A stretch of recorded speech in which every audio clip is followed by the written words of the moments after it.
not one triage program is the same as another. Take your time to understand the different providers in the market, understand the nuances of each provider. All too often, customers and potential customers look at triage as a service that is the same. They want to determine which supplier to use based on what is the cost of the call, and not looking at what are the outcomes of the service. How often are they wrong?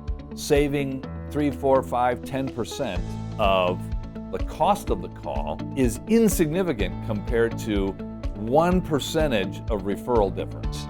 That's potentially tens of thousands of dollars of cost that could have been avoided, but too many buyers and the sellers are focused on, but we'll give you an $80 call instead of a $90 call, even though that $80 call might be tied to a 30% increase in unnecessary trips to the ER. There's a lot of surface questions that go on. Are you available 24/7? Do you use nurses? Are you nationwide? Nobody gets into deeper questions that honestly have a big impact on the overall success of the program. Questions talking about, tell me about how you recruit, train, and retain. Tell me about your workforce management. How do you do your staffing? Do you have nationwide balanced staffing? Tell me a little bit about your security.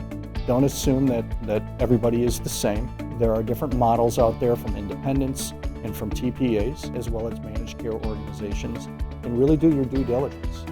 Learn more about telephonic injury triage by visiting medcor.com.